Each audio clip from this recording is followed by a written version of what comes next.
Hi, I'm Angela H. Brown, Executive Director of Craft Lake City. Today, we're producing fun science videos for Utah students at schools in partnership with Google Fiber.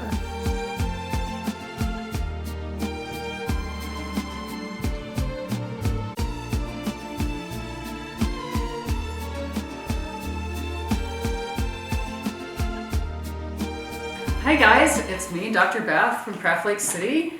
I'm here to show you some other cool science and STEM-based activities having to do with chemistry. So what chemistry is, it's a study really about how different things can come together to change how they look, feel, taste, smell, even the shape they take, a solid, a liquid, or a gas. We're going to learn about that in some of the experiments we do today. So one of the fun things about chemistry is by mixing different things, you can see the effects they have on each other. This is called a chemical reaction, when two different substances or chemicals are mixed together and then create something new.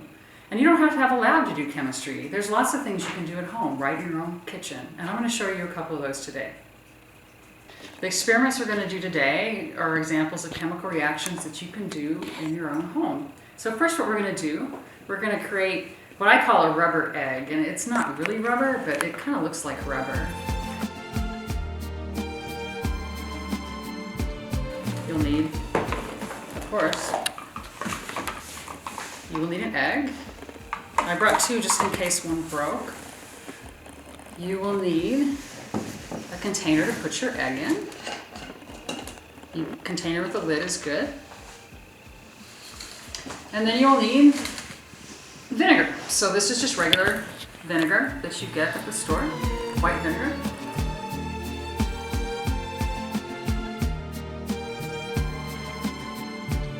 Vinegar is a chemical called acetic acid, and it's very simple. What we do to set this experiment up, you put the egg in the jar and be careful not to drop it in. So there it is. And then you just pour enough vinegar into the jar to cover the egg.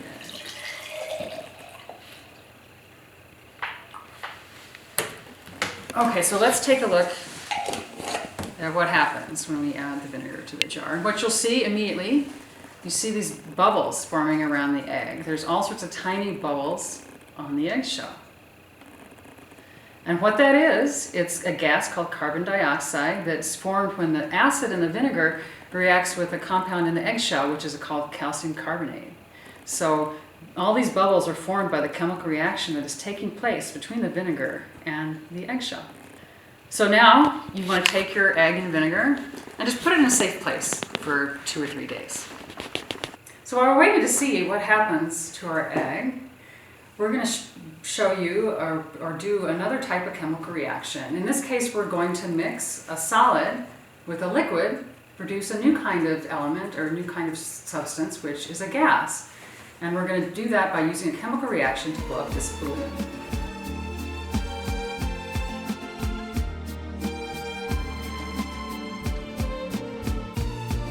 So here's what you'll need to blow up a balloon using chemistry.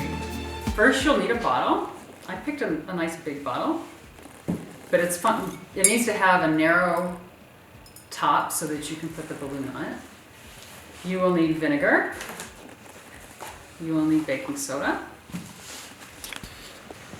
Of course, you'll need a balloon. And then in order to do this, it's nice to have a piece of paper that you can fold, and this is to help us put the baking soda into the balloon.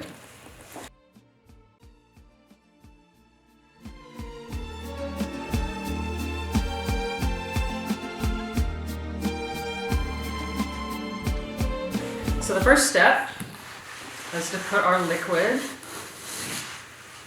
into the bottle. I'm pouring about 3/4 of a cup of vinegar into this bottle.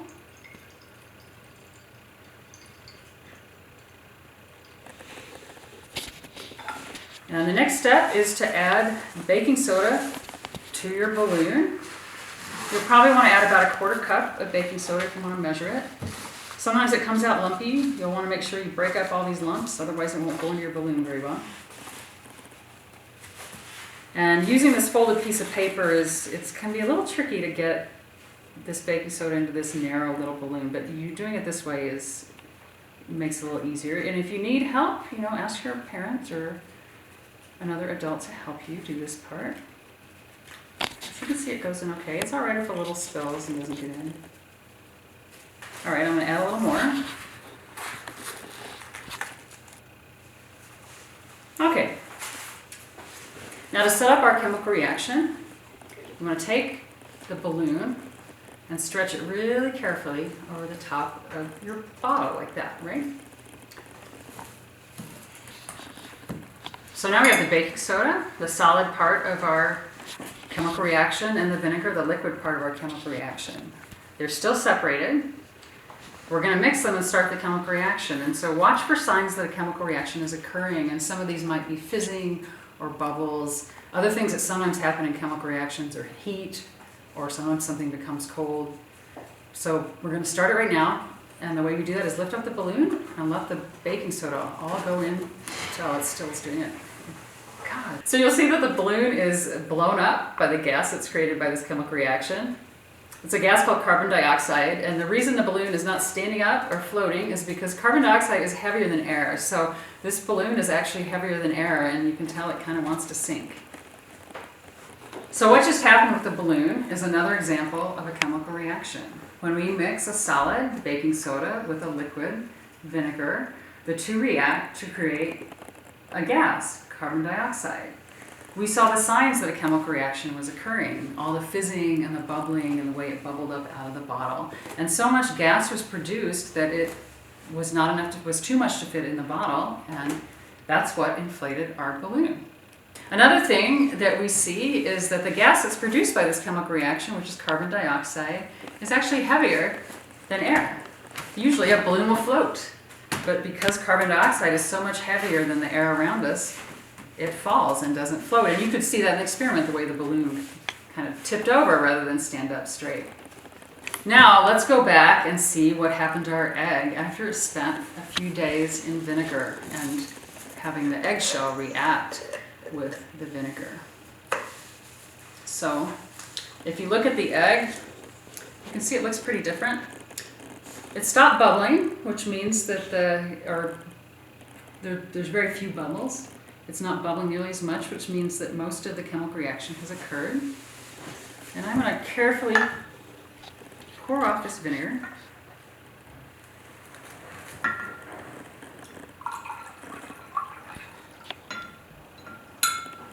And here's our egg. You might want to rinse it off. But what you'll see is that the eggshell is completely dissolved. So the chemical reaction that occurred here is that the vinegar, the acid, which is an acid, dissolved the calcium carbonate, which is the chemical that makes up an eggshell, and all of the bits and molecules of calcium carbonate are now dissolved in this liquid. So it's changed a solid into a liquid solution. And what we have left is just the egg in this kind of membrane. And it's very rubbery, almost feels like a rubber ball. If you have a flashlight, it might be fun to shine a light through it and see if you can see the egg yolk. You can also try bouncing it, although that could be pretty messy and you might want to ask someone's permission before doing that in the kitchen. So today we've learned about two different types of chemical reactions you can do at home. You can make the rubber egg, you can blow up a balloon using baking soda and vinegar. I hope you've enjoyed learning about chemical reactions. If you want to learn more science and STEM-based activities, have more fun, please go to craftlakecity.com. Thanks for joining us.